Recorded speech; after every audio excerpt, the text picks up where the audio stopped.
Aplauda o Senhor. Oh, glória a Deus.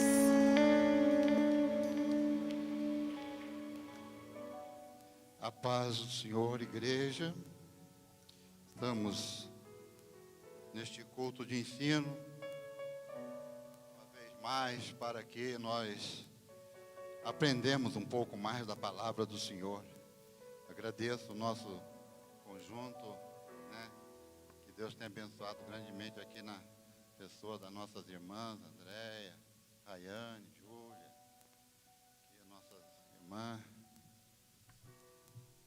Tarinha, aqui a Natália, os rapazes da mesa de som. Deus abençoe. A igreja pode tomar assento. Nós louvamos a Deus pela sua vida, meu querido irmão, minha querida irmã, por estar aqui nesta noite, como igreja do Senhor, representando o céu aqui na terra. Assim nós somos a igreja do Senhor que caminha cada dia mais, progride nessa terra como peregrina, como forasteiros que somos, até chegarmos ao nosso destino final, que é as mansões celestiais. Quero também saudar aos nossos irmãos, a igreja do Senhor, que também está em sua casa. Que a paz do Senhor Jesus esteja aí com cada um que nos assiste pelas redes sociais. Muito bem, nós estamos numa série de estudos que o pastor programou para a igreja, falando sobre a igreja, aprendendo um pouco sobre a igreja do Senhor, né? Em ensinos passados, falou-se sobre Deus, sobre Jesus, sobre o Espírito Santo, e agora, nesse mês, nós estamos falando sobre a igreja do Senhor. E para falar sobre este assunto, nós queremos dar o tema do nosso ensino, que é a missão da igreja aqui na terra. Missão da igreja. Qual é a missão da igreja? Mas antes, nós vamos ler o texto bíblico que está na carta de Paulo aos Efésios, capítulo 5 e o versículo 27. Capítulo 5 e o versículo 27 da carta de Paulo aos Efésios, que nos diz assim: para apresentar a si mesmo igreja gloriosa, sem mácula, nem ruga, nem coisa semelhante, porém santa e sem defeito. Em outras traduções diz irrepreensível ou sem culpa. Então, antes de nós entrarmos no assunto propriamente dito, que é a missão da igreja aqui na terra, da igreja do Senhor aqui na terra, nós queremos fazer algumas considerações a respeito desse texto que nós acabamos de ler, né? Algumas considerações a respeito dessas qualidades que foram listadas aqui nesse versículo pelo apóstolo Paulo. Ele diz assim: apresentar a si mesmo igreja gloriosa. É o primeiro termo, a primeira expressão que o apóstolo Paulo usa, igreja gloriosa. A igreja gloriosa fala do seu fundamento, único fundamento desta igreja gloriosa, Jesus Cristo, a rocha inabalável, a rocha inconfundível, imutável, irremovível, intransponível. Esta rocha é o único fundamento. E Paulo fala bem claro, quando lá na sua primeira carta aos Coríntios, capítulo 3, e versículo 11, ele diz que ninguém, absolutamente ninguém, pode pôr outro fundamento além daquele que já está posto, que é o Senhor Jesus Cristo. Também fala dessa igreja vitoriosa, fala da pedra angular de esquina, que serve, esta pedra angular de esquina, quem é construtor, os pedreiros sabem disso, que numa construção, num edifício, tem que ter a preocupação com o nível, com o prumo. Essas linhas têm que ser cuidadosamente pelo construtor, senão o edifício cai, ele tomba, ele fica fora do prumo, fica fora do alinhamento. E Igreja Vitoriosa fala desta pedra angular de esquina, que serve para a base de todo.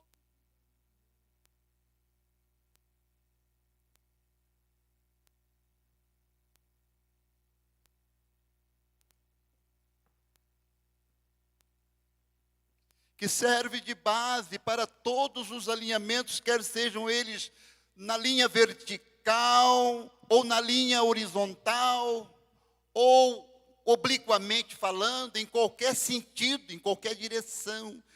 Esta pedra angular de esquina é para isso, né? Para a edificação deste edifício, que é a igreja do Senhor.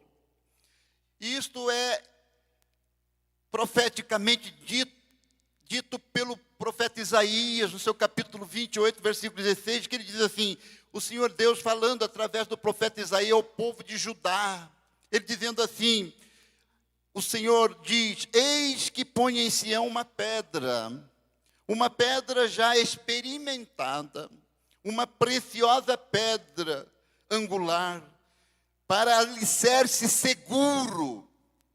Aquele que confia nessa pedra, ou nesse alicerce seguro, jamais será abalado.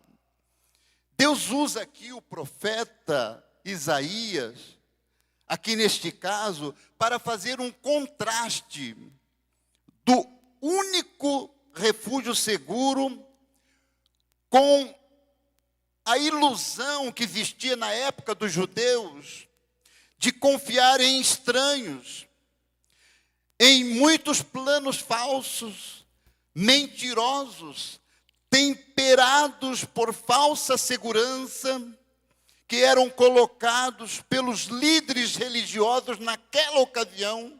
E quem eram esses líderes religiosos? Eram os próprios sacerdotes e os próprios profetas daquela época, que deixaram-se contagiar pela bebida, pela embriaguez, resultando numa liderança falsa a todo o povo do Reino do Sul, o Judá. Por isso Deus fala desta pedra ao povo de Judá, chamando-a de uma pedra já experimentada, uma pedra preciosa, angular, um alicerce seguro. E todo aquele que nele confia jamais será abalado. A esta profecia também, além desta mensagem que Deus queria trazer ao povo judeu, ela também faz uma alusão à vinda do Messias, à vinda do Senhor Jesus, quando ele diz: eis que ponho uma pedra em Sião, falando-se há muitos anos, possivelmente 700 anos depois dessa profecia, estaria acontecendo esse advento, que seria a chegada do Messias. Jesus Cristo, a pedra a qual foi edificada a igreja do Senhor, e que as portas do inferno não prevalecerão contra ela. Nós vemos um segundo termo no texto que nós lemos, igreja gloriosa. Logo a seguir vem sem mácula. Fala da limpeza que devemos manter em nossas vidas como membros deste corpo de Cristo, que é a igreja. Nós vivemos em um mundo inclinado em tantas impurezas, tanta coisa errada, tanta degradação de ordem moral, em todas as áreas da nossa vida, do mundo. E todo cuidado deve ser pouco, para não permitirmos que as nossas vestes sejam manchadas. E o escritor Salomão, Eclesiastes capítulo 9, versículo 8, diz que em todo tempo sejam alvas as tuas vestes. Em todo tempo, seja ele qual for, nós temos que tomar o maior cuidado para que as nossas vestiduras não sejam tocadas, não sejam manchadas num mundo tão vil, num mundo de tanta pecaminosidade, de tanta coisa errada. Nós aqui estamos como igreja do Senhor, mas tendo os cuidados redobrados concernente a nossas vestiduras. E no texto que nós lemos, ainda dando continuidade de Efésios 5, capítulo 27, nós vamos deparar com outro termo. Já vimos igreja gloriosa, sem mácula, e agora fala sem ruga ou coisa semelhante.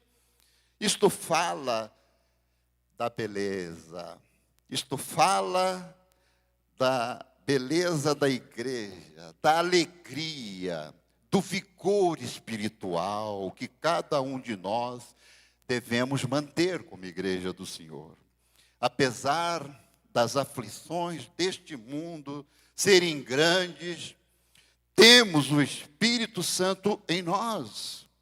Por isso, nós produzimos frutos de alegria. A igreja do Senhor é sempre alegre, né? A pessoa que sempre está alegre, o seu rosto não fica com muitas rugas, é aquela pessoa, né?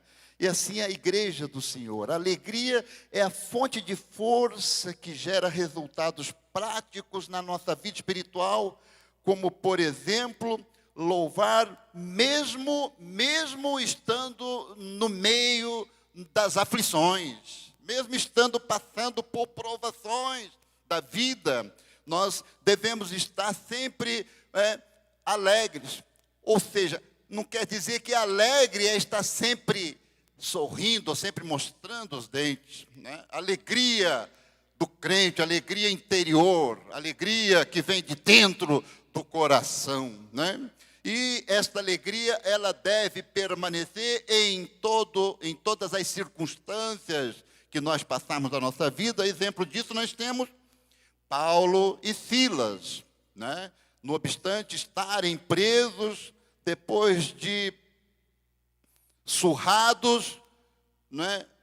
Estavam lá no cárcere e cantando, vez por outra, louvando a Deus, e nós conhecemos a história e vimos qual foi o desfecho, porque a alegria do Senhor é a nossa força. Neemias falou bem claro isso, né? Então, nós estamos vendo aí essas qualidades que estão lá nesse texto de Efésios 5, 27, quando diz igreja gloriosa, sem mácula, sem ruga, e agora nós passamos para a última qualidade desse texto, que fala santa e irrepreensível, ou sem culpa. Isso diz respeito do amor de Cristo pela sua igreja, a graça salvadora que torna os membros da igreja, né? O desejo de manter uma vida santificada, cada dia mais, o amor, a graça salvadora, né? A alegria da salvação na nossa vida, né? O desejo de estarmos na casa do Senhor sempre aprendendo, né? O desejo de estar participantes desta igreja do Senhor nos faz cada dia mais o desejo de nos santificar. E isso, os irmãos, todos nós temos essa preocupação na nossa vida, de nos manter numa vida de santidade, cada dia buscar mais o Senhor, né? Sempre avançar nesta área da santidade, uma vez que é um processo que cresce cada dia mais na nossa vida, que é a santificação, né? E ela é muito importante, nós mantermos essa postura como membros dessa igreja, uma vida de santidade, porque a palavra de Deus que sem ela ninguém verá o Senhor. Ninguém verá o Senhor sem a santidade. Então, diz respeito a esse último qualidade que nós estamos vendo aqui, manter uma vida cada dia mais santificada. Em João capítulo 17, versículo 17, nos diz, né, Jesus, na sua oração sacerdotal, ele diz assim: santifica-os na verdade, a tua palavra é a verdade. É a mais ilustre oração de Jesus em favor de seus discípulos. E nela fica claro a extensão do amor e cuidado de Deus para com você, para comigo, para com a igreja do Senhor Jesus. Esta necessidade de nos santificar cada dia mais, buscar mais a presença de Deus e nos santificar ainda mais. Amém, meus queridos irmãos? Então, esta igreja do texto que nós acabamos de ler, de Efésios capítulo 5 e versículo 27, que fala de uma igreja gloriosa, de uma igreja sem mácula, de uma igreja sem ruga, santa, irrepreensível, é a igreja do arrebatamento e da vinda de Jesus. Essa é a igreja que nós acabamos de ver aqui agora, Efésios 5 e 27. É a igreja invisível, é a igreja universal, composta por todos os santos, ou por todas as pessoas de toda nação, línguas e povos, que foram remidas e lavadas pelo sangue de Jesus. É esta igreja gloriosa. Agora, vale lembrar aqui que esta igreja é também desmembrada em dois grandes grupos. Quais são esses dois grandes grupos? Esta igreja é desmembrada em dois grandes grupos. O primeiro grupo fala-se da igreja militante. E o segundo grupo fala da igreja triunfante. Quem é a igreja militante do Senhor Jesus? A igreja militante do Senhor Jesus. A própria palavra, os irmãos já vão observar. Militante fala de militar. Vem da palavra milícia. Ou seja, quem está em atividade, quem está em ação, quem está trabalhando, quem está agindo. Fala da igreja militante. Quem luta, quem combate, quem defende algo de forma ativa. 1 Timóteo, capítulo 6, versículo 12, Paulo fala com o jovem Timóteo, pastor Timóteo, que provavelmente tinha uns 30 anos de idade nessa época, bastante jovem, e Paulo fala com ele, né? Combata o bom combate da fé. Falando como igreja militante, né? E quem é a igreja triunfante? O primeiro grupamento é a igreja triunfante. É você, sou eu, somos nós, que estamos na lida, que estamos trabalhando, que estamos vindo aos cultos, que estamos pregando o evangelho, que estamos buscando mais santidade, que estamos preocupados com as vidas que estão perecendo lá no pecado. Esta igreja militante, que está buscando mais capacidade em Deus para poder atuar neste mundo de tantas trevas. É você, sou eu, somos nós agora no presente. A igreja triunfante são nossos irmãos de todos os tempos que já estão ao lado do Senhor, que permaneceram fiéis, que combateram o bom combate, terminaram a carreira e guardaram a fé. Esta é a igreja triunfante, já cumpriram a sua parte. Quando em vida, nossos pioneiros saíam para evangelizar de bicicleta, montados em cavalos, andavam por distâncias longas, a pé, não existia os recursos que nós temos hoje, as facilidades que a igreja militante tem agora, como naquele tempo igreja militante para eles já fizeram a parte deles, já passaram, estão com o Senhor, não podem fazer mais nada, eles não podem mais orar, eles não podem mais buscar santidade, eles não podem mais pregar o evangelho, eles não podem mais se consagrarem, porque já estão com o Senhor, é a igreja triunfante. São os nossos parentes, né? Nossos parentes que já se foram, desde Adão, o tempo todo, nossos irmãos que já estão com o Senhor, aguardando, a qualquer momento, acontecer, que nós vamos ver um pouquinho mais à frente. Então, esta é a igreja triunfante, não é? E acontecendo o arrebatamento da igreja, que a igreja militante está esperando a qualquer momento, ocorrerá a união destes dois grandes grupamentos, destes dois grandes grupos, que é a igreja militante, agora, e a igreja triunfante. Isso acontecerá nas nuvens do céu, quando ocorrer o arrebatamento da igreja. Essa igreja atual, militante, nas nuvens do céu. E aí, nós seguiremos. Esses dois grupamentos se juntam, o grupamento da igreja militante com o grupamento da igreja triunfante, se juntam nas nuvens do céu, quando Jesus vier buscar a sua igreja, e nós prosseguiremos viagem até o nosso destino final, que é as mansões celestiais.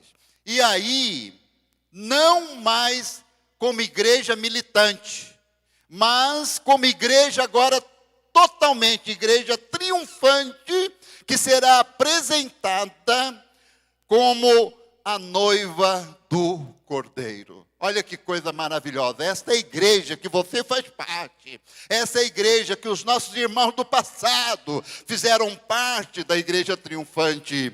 Que bênção, que coisa maravilhosa. Caminhando um pouco mais com o nosso ensinamento sobre a igreja, vamos falar sobre a igreja militante, que é essa igreja nossa que estamos aqui, a igreja, e a sua missão. Não é? Qual é a missão da igreja militante?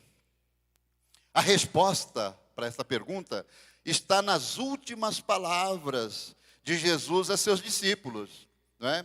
Antes dele ser recebido no céu, e assentar-se à destra de Deus, ele fala com seus discípulos. Isso está muito bem conhecido pela igreja militante. Marcos 16:15, ele diz: ide por todo mundo, pregai o evangelho a toda criatura. Quem crer e for batizado será salvo. Quem, porém, não crer, será condenado. Esta é uma das missões, da missão que nós estamos vendo da igreja. Cumprir o que está em Marcos capítulo 16, 15 e 16. No primeiro impulso desse versículo, ele fala: ide por todo mundo e pregar o evangelho a toda criatura. Esta é uma ordem, propriamente dita, que foi dada à igreja do Senhor.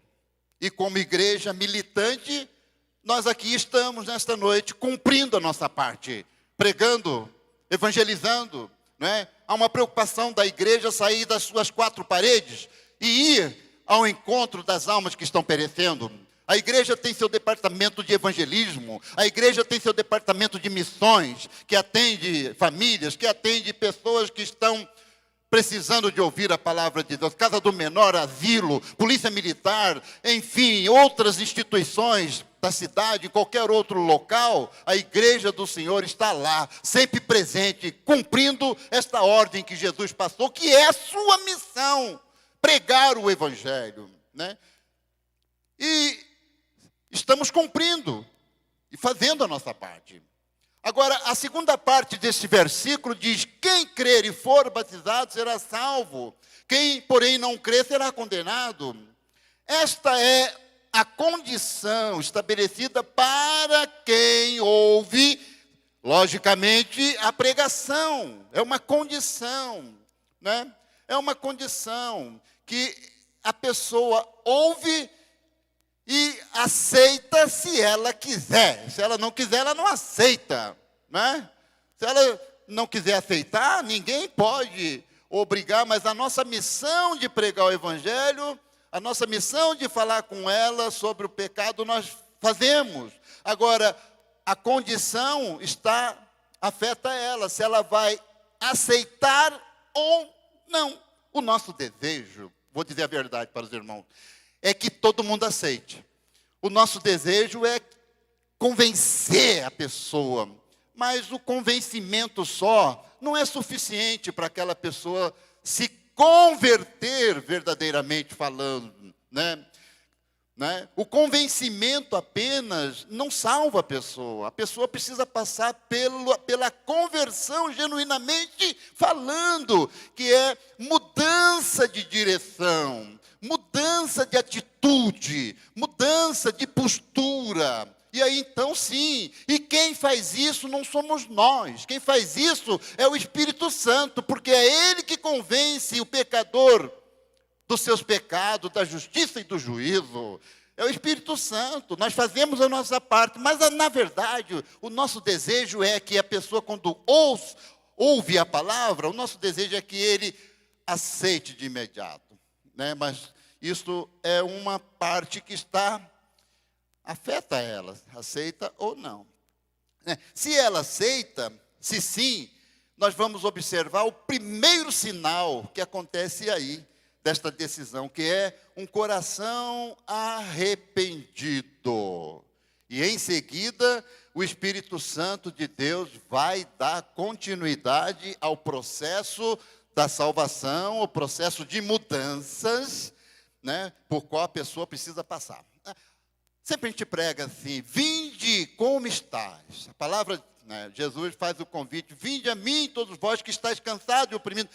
Vinde como estás. A pessoa tem que vir como ela está, né? O diabo astutamente fala no seu ouvido desta forma: não vai do jeito que você está muito errado, meu pecador. Procura melhorar primeiro, depois você vai. Isso é conversa fiada do diabo, para que as pessoas não aceitem o evangelho. Venha do jeito que está, da forma como você está andando, que o Espírito Santo vai dar prosseguimento no processo de mudança, quando há sinceridade no coração e a pessoa realmente arrependeu dos seus erros, dos seus pecados.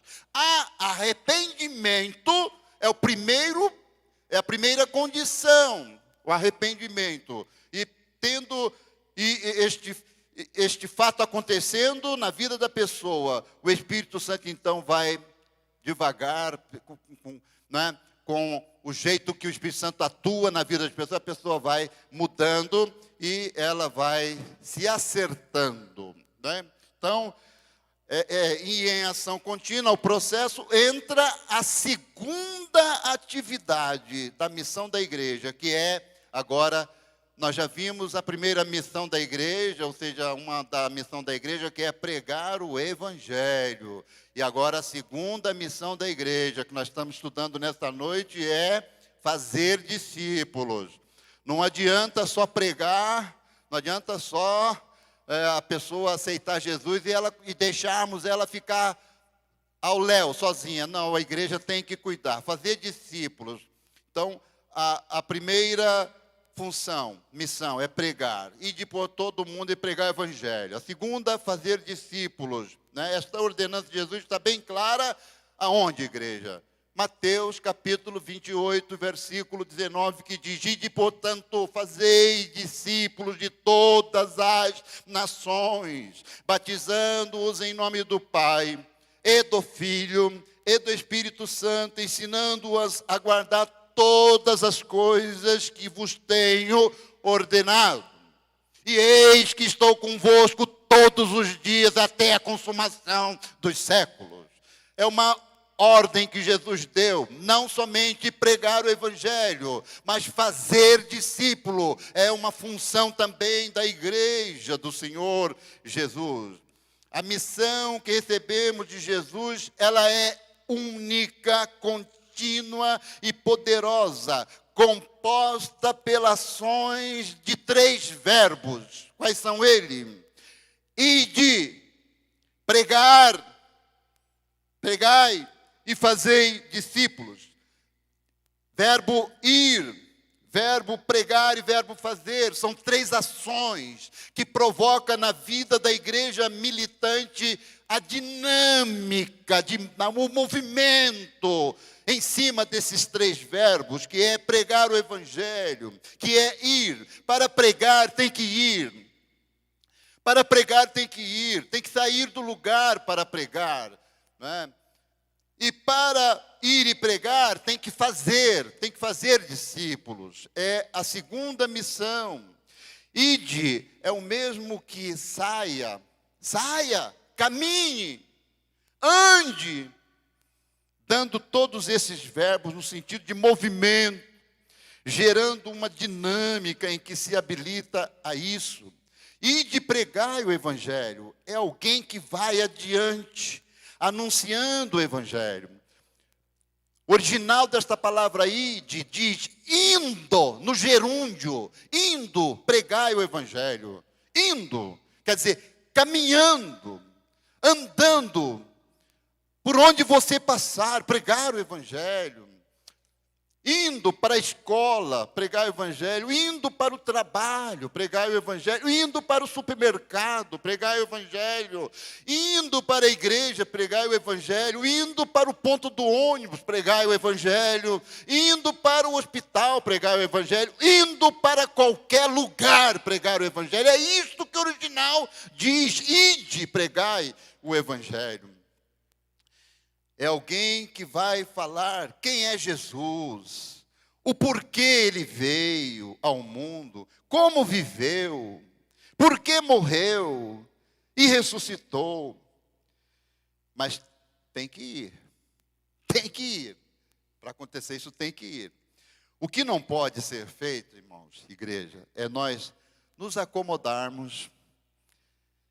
Olha só, nos acomodarmos, deitar numa bela rede, debaixo de uma bela árvore sombria, e começar a cantar o hino 115 da harpa, que diz: eu quero trabalhar para o meu Senhor, levando a palavra com amor. Quero eu cantar e orar, e ocupado quero estar, sim, na vinha do Senhor. Mas desse jeito, deitado numa rede, embaixo de uma árvore sombria, cantando esse hino, sabe o que vai acontecer? A rede vai arrebentar e você vai cair com o cóccix no chão. E vai sofrer muito por isto.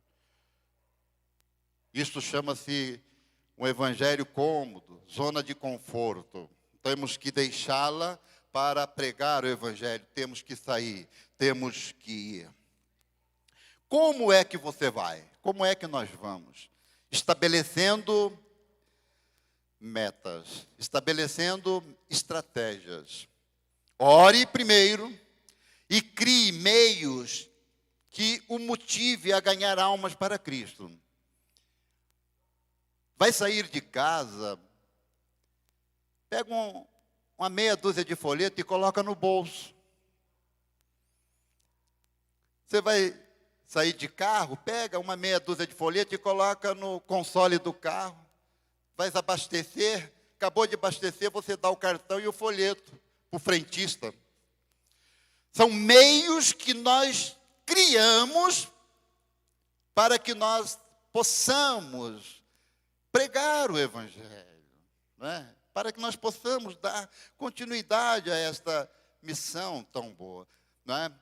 Familiares, amigos, vizinhos, né? Devemos sempre apresentá-los a Deus em oração. Nós temos uma vizinha lá onde nós moramos, né, Rô? Ela chama Clélia. E ela gosta demais da Rô. Gosta demais da Rô. E na verdade, ela gosta demais de nós. Porque nós estamos ali do lado dela. Ela vê o nosso comportamento, ela sabe que nós somos cristãos, né? E o nosso testemunho tem chamado a atenção dela, né? Enfim, então nós estamos pregando devagarzinho, com muita calma, com muito jeito, né? O vizinho, nosso vizinho, né? Apresentamos ela em oração a Deus. Algumas dificuldades, são pessoas de bem, são pessoas que têm bastante patrimônio, né? Eles administram aí mais de 15 estacionamentos pela cidade, aeroporto e coisas assim. São pessoas. Então, assim vai o vizinho, né? Nossos familiares, né? Né? Nós temos familiares que ainda não tomaram uma decisão. E nós, como servos do Senhor, igreja do Senhor, nós estamos bem próximos dele. Então, nós temos que estar sempre ali, né? Com uma postura adequada, né? Para mostrar a eles a diferença, o diferencial que há, né?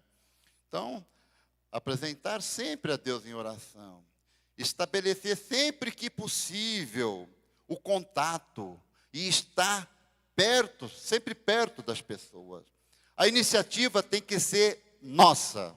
A iniciativa tem que ser nossa. O Evangelho também se prega, uma coisa muito importante isso aqui, o Evangelho também se prega silenciosamente. Silenciosamente. Como assim? Como se prega o Evangelho silenciosamente? Com o nosso testemunho, né? O nosso testemunho, às vezes, ele fala mais alto do que muitas palavras. O nosso testemunho, silenciosamente, às vezes, ele fala muito mais alto, né? do que uma pessoa que tem uma eloquência, do que uma pessoa que tem uma excelente comunicação, né? E às vezes não consegue, né? E nós com o nosso testemunho. Então, veja só, é bem diferente viver pregando do que pregar vivendo. Tem diferença aí. Tem diferença, viver pregando do que pregar vivendo. Viver pregando, né? Oxalá, isso às vezes acontece. Pessoas que não têm um bom testemunho e querem pregar, mas não vivem. Agora, o contrário, né? É mais importante, a pessoa prega com a sua própria vida, que é observada, a pessoa vive, né, o Evangelho. Então, seu testemunho fala mais alto. Isso é muito importante na nossa pregação, né? Então, ide e fazei discípulos, né? Já vimos aqui a pregação, o ide pregar e ide fazer discípulos. O que vem a ser discípulo? Olha só, a palavra discípulo, é a pessoa que recebe disciplina, né? É a pessoa que recebe disciplina, né? Quando você passa uma disciplina para alguém, mesmo que seja uma correção, aquela pessoa é um discípulo, ela está absorvendo, ela está recebendo uma correção que servirá para ela de instrução, que servirá para ela se corrigir daquele erro. Então, discípulo é isso, é quem recebe disciplina ou instrução de outra pessoa. É um aluno, né? quem segue as ideias ou imita os exemplos de outra pessoa. Então, isto é discípulo, né? E o apóstolo Paulo, ele se apresenta como um exemplo tão importante aí de discípulo, quando ele diz lá em 1 Coríntios, capítulo 11, versículo 1, ele diz assim, aos crentes lá daquela igreja de Corinto, ele diz, sede meus imitadores, como também eu sou de Cristo. Ele assim se expressava, ensinando aqueles irmãos lá da igreja de Corinto. E o que vem a ser discípulo, o que vem a ser discipulado? Discipulado é o cuidado que devemos dispensar ao novo crente, instruindo-o e ajudando-o a viver vitoriosamente a nova vida em Cristo, em conformidade com o caráter de Jesus, de maneira que sua vida cumpra o propósito de Deus, que é dar fruto que permaneça. Então, isso é discipulado, é o cuidado que a igreja tem, que a igreja dispensa para com os seus novos convertidos, para aqueles que estão começando a dar os primeiros passos na igreja.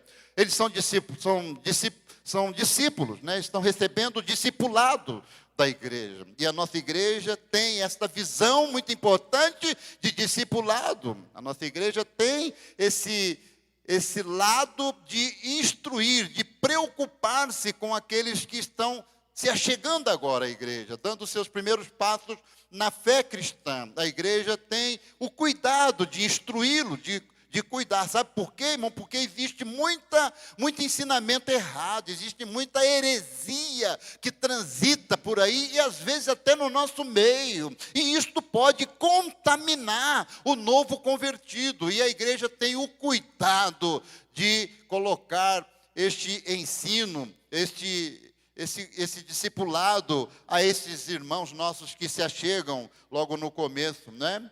Então, para que ele permaneça, né? Para que o propósito é esse, que ele dá fruto e permanecer. É com muita tristeza no coração que nós observamos alguns que porventura começaram a dar os seus primeiros passos e por algum problema, por alguma circunstância, às vezes até na sua própria família, ele deixou de permanecer, né? Nós ficamos tristes com isso, né? O nosso cuidado até ele, existiu o cuidado, existiu o discipulado, mas a pessoa não perseverou, não manteve firme no propósito, né? Porque a igreja tem a função dela de discipular, de cuidar. Agora, se a pessoa às vezes resiste a isso, o que se pode fazer? Mas é missão da igreja, não é?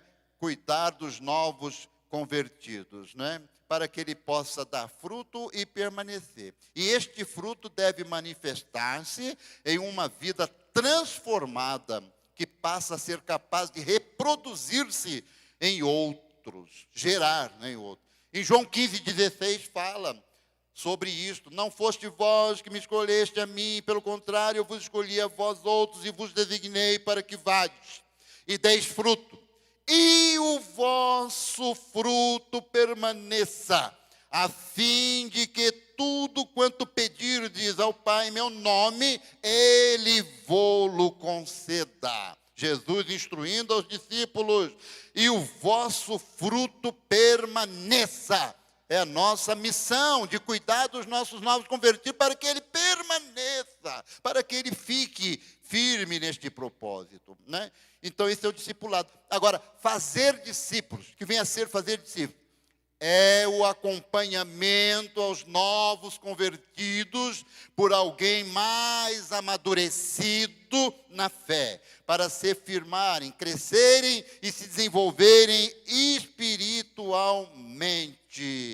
espiritualmente. Então,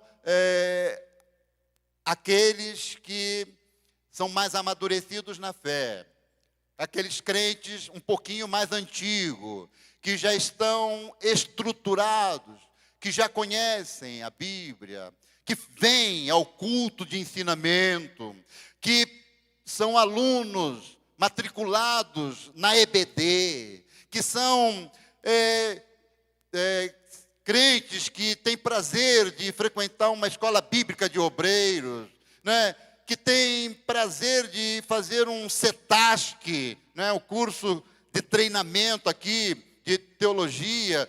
Qual é o lema do CETASC? É capacitar para transformar vidas, né? Então, nós fazemos o CETASC para isso, ganhar mais capacidade, amadurecer mais, conhecer mais a Bíblia, ter mais uma fé mais firmada no caminho, para que nós possamos passar isso ao novo convertido e ele também permanecer firme.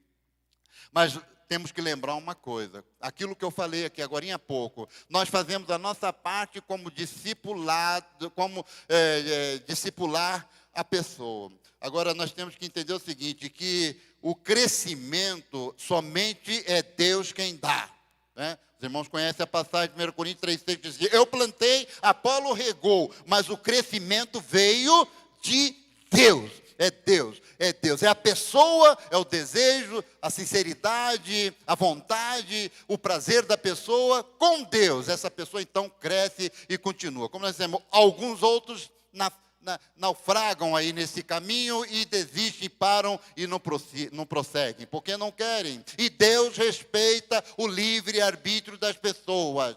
Deus não pega ninguém no colo e não passa a mão na cabecinha dele e diz: você é meu e você vai ter que ser meu. Não, a pessoa tem o seu desejo próprio. Se ela quiser, muito bem; se ela não quiser, muito bem também. Mas a pessoa e Deus respeita essa decisão da pessoa. Se ela quer, muito bem, Deus vai ajudar, vai ser vitoriosa. Se não quer, paciência. Paciência. Infelizmente, paciência, né? Nós fazemos de tudo para que não aconteça o desânimo e a pessoa permaneça. Por isso a igreja incentiva o discipulado, por isso a igreja faz discípulo, né? Uma vez alimentados com mais o leite puro espiritual, devem ser também treinados para reproduzirem-se ou levarem outros a Cristo. Então, esta é a ótica, né, do discipulado, é a gente amadurecer aquele novo convertido, para que aquele novo convertido, quando estiver estruturado, amadurecido, também ele possa ser um reprodutor, um multiplicador deste ensino também, deste discipulado, né, para que eles possam reproduzirem ou levarem outros a Cristo. Este é o verdadeiro objetivo do discipulado. Além de ajudarmos o recém-convertido a consolidar a sua fé, fortalecer a sua fé e crescer na graça e no conhecimento do Senhor Jesus, ele também é preparado para também ser um multiplicador da mensagem da salvação. E finalizando este estudo de a missão da igreja, que é pregar e fazer discípulos, né? Nós, finalizando o estudo, podemos dizer que fazemos a nossa parte da igreja militante, da igreja que está aqui agora, da igreja do Senhor. Não é a igreja evangélica Assembleia de Deus, não, irmão. A igreja evangélica Assembleia de Deus é a igreja organização. Nós estamos falando da igreja militante, a igreja organismo vivo do Senhor, que é você, que compõe a igreja universal, a igreja invisível, a igreja que vai ser arrebatada. É com pesar, às vezes, na igreja Assembleia de Deus não vai ser arrebatada. Quem vai ser arrebatada são os irmãos que fazem parte desta igreja, aqueles que fazem parte da igreja organismo vivo. Infelizmente, os que fazem parte da organização não participarão do arrebatamento da igreja, mas aqueles que fazem parte da igreja organismo vivo de Cristo, você, eu, nós, todos, então estaremos, né, com o Senhor. Finalizando, então, podemos dizer que fazemos parte dessa igreja militante do Senhor, a igreja gloriosa, a igreja sem mácula, sem ruga, nem coisa semelhante, porém santa e irrepreensível ou sem defeito.